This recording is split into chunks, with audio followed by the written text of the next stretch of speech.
Group. On my side, we have Nevin Freeman, the CEO of Reserve. And today, we're going to answer some burning questions from you. And I know lots of people are interested in this project, so it's our great pleasure to have Nevin in to answer those questions. So Nevin, could you please tell us, what the Reserve is and how it works? Yeah, absolutely. So Reserve is a decentralized stablecoin, which means that it's meant to essentially work a lot like Bitcoin, but maintain a stable purchasing power. And if you've heard of the idea of a stablecoin, there's a bunch of different designs that do that. The thing that's special about Reserve is that it has real-world asset backing, like a lot of the stablecoins you're used to. But that asset backing is spread all over the world and held by many, many different people in a much more decentralized way. And so it gives it characteristics that are sort of more like Bitcoin. It's almost like there are these miners in the system who are holding those assets. They're all independent parties. And so the whole system is sort of much more robust. So you can tell that it's going to last for a long time. One other thing I want to mention about Reserve is that our project is very focused on getting this into circulation in countries that have currency problems. So instead of just using this in the crypto trading ecosystem, we're focused on bringing it to places where money is really broken. Like Venezuela is one of those places where the currency literally loses its value at 10% per day, which is hard to even imagine your money going down at 10% per day. And so we're very focused on bringing the technology there. And so we're rolling out a consumer application, an Android application for people to use it in Venezuela first. Yeah, so you mentioned Venezuela because the currency depreciation. So what's your long-term vision for Reserve in Venezuela? I mean, long term, the thing that I want to have happen is to actually give access to every single person in Venezuela, every single business in Venezuela, to make it extremely easy to convert your money into stable money. I want every single person to be able to have a stable savings account on their phone, and everyone to be able to transact in a stable form of money. And so, if we do that, it will take some time, but that's what we're aiming to do. Okay, that's really cool. So regarding how Reserve works, I know you guys have basically coins, money is there, and then other is coin, and then other is collateral. So can you please tell us, how RSP works? Yep, totally. So Reserve is the national stablecoin, RSP, and so that's the one that is initially pegged to the US dollar. In the long term, it actually can go off of the peg to the US dollar and be even sort of more globally stable. It kind of represents the share of the global economy. RSR is the Reserve Rights Token. It's kind of a secondary protocol token in our system. And RSR is used in various points in how the protocol works to perform arbitrage and so on. And if there are more Reserve stablecoins in circulation and more that are being spent, if they're being spent faster, generally the supply of RSR will go down over time. And then the third type of token, as you mentioned, Ross, is collateral tokens. And so these are tokens that aren't actually implemented by our smart contracts, but just held by our smart contracts. So these can be tokenized real-world assets, like tokenized dollars, or tokenized government debt, or tokenized commodities. And that's actually the value that backs the Reserve token. So the Reserve Rights token plays this role in the ecosystem, but it's not the main thing that backs the Reserve token. We actually maintain 100% asset backing by holding a basket of these different collateral tokens. And we actually have created the first collateral token. It's called the Reserve Dollar, which it's a dollar-backed coin that's based in the United States. But our smart contract can hold any number of collateral tokens. And so over the course of time, hold many, many tokens that we ourselves didn't create that have been created by other people all around the world. Yeah, interesting. I see this multi-collateral approach is used by other projects like Maker and DAO. Yep. So can you tell us what's your plan to compete with projects like Maker, or is it more complementary? It's a good question. So the way that Maker is currently designed, it's a bit hard for the supply of stablecoins to scale up really fast. So we think, and you can go read our blog and sort of see our whole analysis of why this is if you're curious. We think that basically supply and demand are kind of disconnected in the Maker protocol. So if they were to have $100 billion worth of demand, the supply of DAI couldn't actually scale up to handle that right now. And so there's kind of a technical difference there. We think that we can scale up a lot faster if the people really get excited about this stablecoin. But there's a sense in which it's complementary because Maker has this protocol that's decentralized lending, which is really cool. And our protocol isn't about that. We're just trying to create a stablecoin. So for some people in the DeFi space, the Maker protocol is kind of doing a thing that's kind of interesting and is different from what we do. So we're actually kind of pretty friendly with the Maker team. In fact, one of their team members invested in one of our rounds previously, and we talk back and forth and we share ideas and stuff. Okay, yeah, that's great. It's great to see the two like outstanding projects working together to improve the DeFi and to improve the decentralized. That's really cool. So what are some people are wondering like what are other use cases for RSR like other than the government's part? Oh yeah, for RSR. Yeah, absolutely. Other than governance, RSR is used in a particular type of arbitrage in the system, which is essentially if the price of the reserve token is above $1.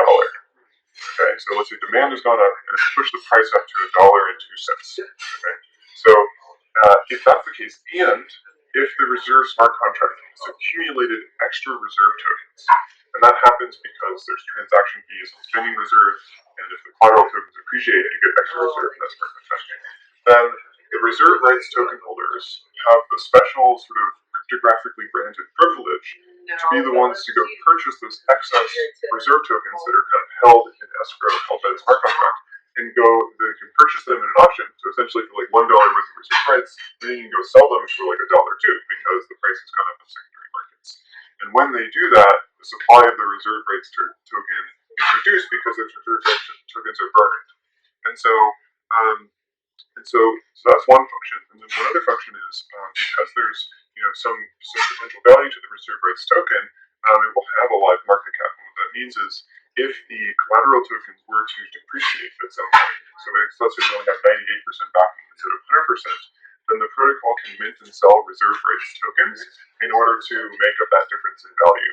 So it kind of plays that economic role in the ecosystem as well. Yeah, I see. So I know you guys have a really strong investors in reserve project. So like from your perspective, like why are they interested in investing in reserve?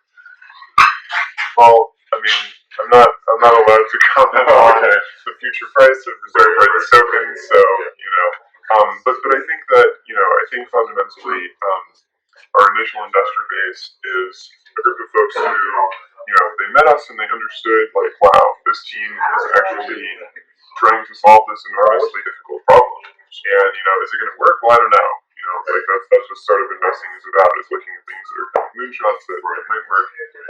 But our team has a really unusual background. All of us have worked together for like 6 years already on a bunch of different entrepreneurial projects. We built this thing called the effective altruism movement, and we played a big role in building it.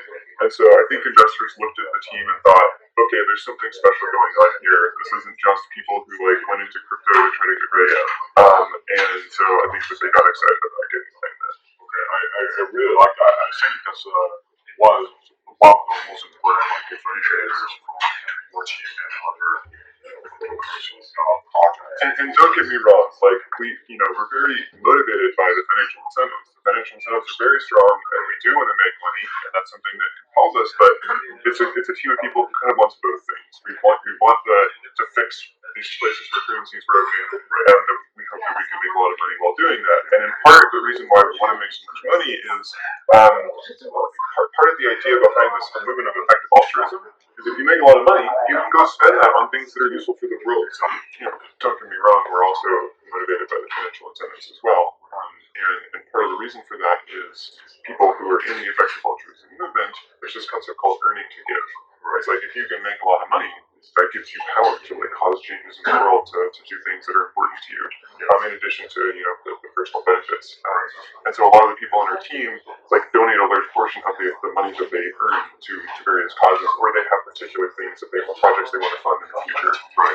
And so that's part of what sort of drives us to do that. Yeah, I think it makes sense because especially for the projects that aim for the long-term value, right? So you definitely need the financial support to make it happen, to make your vision happen. So I definitely agree with that.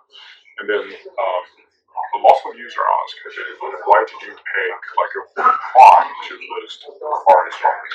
I mean, Huobi has an enormous user base and an excellent marketing team. It's been wonderful working with Ross. Like, can't say enough good things.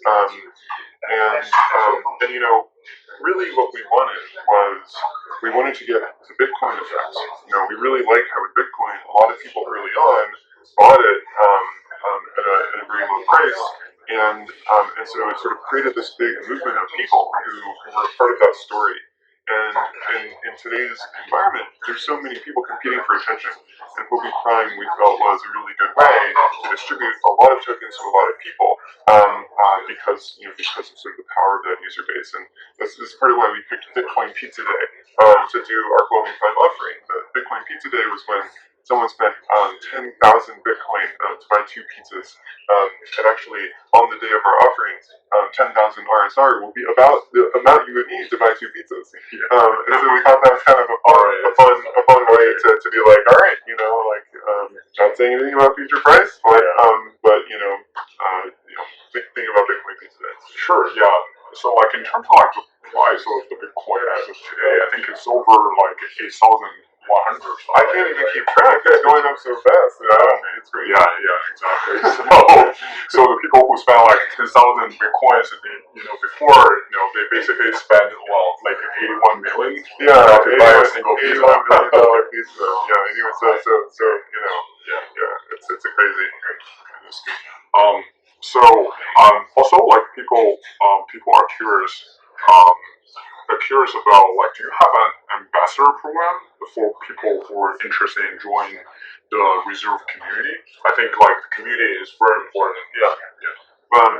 We're building out all these sorts of things like day by day right now because we've been really hunkered down and focused on building for a long time, and we're kind of coming out and trying to build a much larger community right now. So if you're interested in an ambassador program, just join our main Telegram channel, and as we roll things like that out, you'll definitely hear about them, and that sort of thing will be happening over the course of the next few weeks. Yeah, I already saw lots of discussions about reserve in their Telegram channel, and also like we have like a reserve support people like answering different questions from the users in the Telegram group. I strongly recommend you guys join the Telegram group, and I will share the Telegram group name with you guys, so you guys can just click the link and go to the Telegram group and ask them questions there. So I think they're doing really well. They got lots of interest from the users in the Telegram group. And thank you for asking these questions. I hope that this has been informative. Should we do the focus questions? Yeah. Can I ask you the questions? Sure. Okay, so Ross, why did you pick 1,000 Huobi tokens as the requirement to participate in this thing? Yeah, so because we already launched 3 projects, we already launched 2 Prime projects and 1 Prime project for Huobi Prime. So like we are constantly improving the rules. We found 1,000 like HT is a good balance between to let more users to participate and to avoid the scammers to participate like randomly, and this doesn't really create value.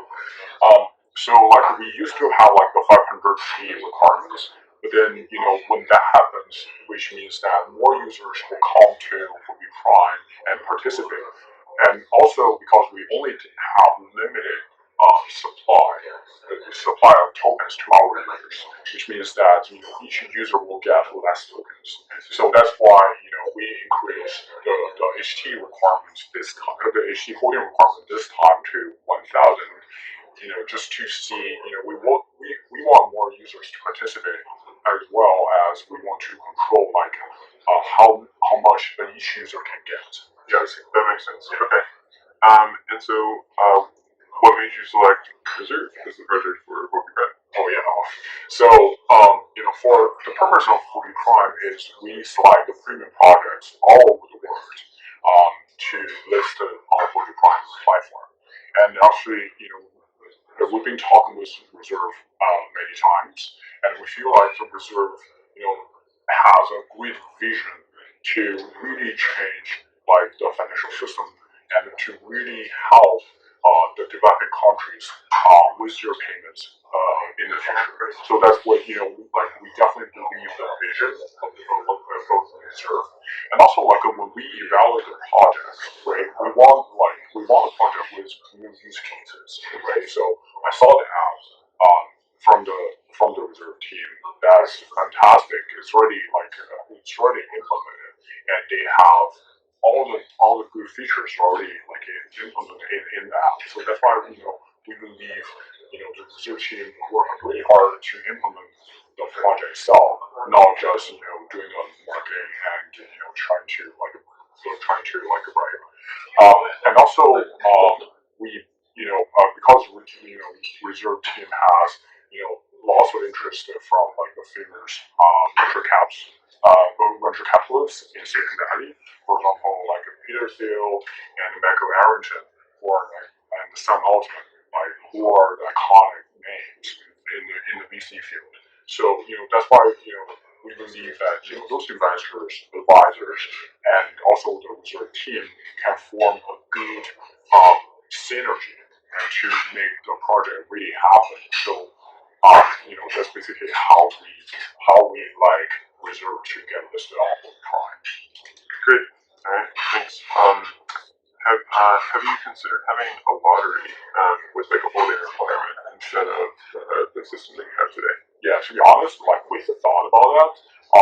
Okay, I think the lottery system is easier for user to understand, right? So users will say, oh, it's a random proposal, but actually, because we want to add actual value to the Huobi token holders, right? So that's why we kind of like have the two separate rounds. So the first round is first come first serve, right? And still like get to incentivize people to participate with the project. And then the second round is 80% of the token supply will be the order match. So basically like everyone will get some tokens. So that's more like a lottery system per se. So you can see like we do solve so we do so we already thought about how the lottery system works, but then we want to add the actual spice into the Huobi Prime phase. And then you guys think that it's better to have like everyone who participates get at least some tokens as opposed to a lottery where a few people get a fair share. Right. Yeah, exactly. Right. Yeah, exactly. Okay. And then last question, and we'll wrap this up. So how has Huobi Prime changed from the second to the third launch? So what's different this time from right. So this time, so we only have like two rounds. So the first is the first round first come first serve. 20% of the token supplies for the first round and 80% of token supply for the second round. And of course the HT holding requirement has changed. And also we have the caps for we have the actual caps for users to participate. So like in terms of like overall rules, it has not like the essence didn't change much. Like we would like to encourage more users to participate and get some tokens. I think that's the essence of the rules. It hasn't changed that much. But like in terms of actual numbers, like we made some tweaks. Yeah, I think it's tweaked so that even more of the tokens are distributed to everyone who participates. Yeah, exactly. Yeah, exactly. Okay, great. So thanks for having me. I just want to say one more thing, which is I invite you to go to reserve.org and learn much more about our project. So we have the whole website in English, Mandarin, and Korean, including our white paper translated in those languages. And we really want to grow a community all over the world. A lot of the work that we do is with people who speak Spanish and Portuguese, and people on our team who speak those languages. We want everything to be translated into every language. We want to build a community everywhere, and this project is still just getting going. Like there's so much to do, and we're really excited about bringing on a global community and even hiring some people full time from a lot of different places around the world to be really hardcore ambassadors and make this happen. So if you find our mission interesting, please go to the website and learn more about it, and reach out to us, get in contact because there's a lot left to do. Yeah, exactly. So at the same time, if you have questions on how to participate with the Prime, whether you are qualified and you'd like to know more about the Prime, you can follow us Huobi Global on Twitter at Huobi Global, and also you can join us on our Telegram at Huobi Global Official. And of course, we have people on both reserve side and also Huobi Global to answer the questions in the reserve Telegram channel as well. So it's really a joint effort between the reserve team and the Huobi Global team to make the Huobi Prime happen. And also, Prime is the first step for reserve to embark and to let everyone on Earth to know about this project, basically. So we would like to encourage more users to participate.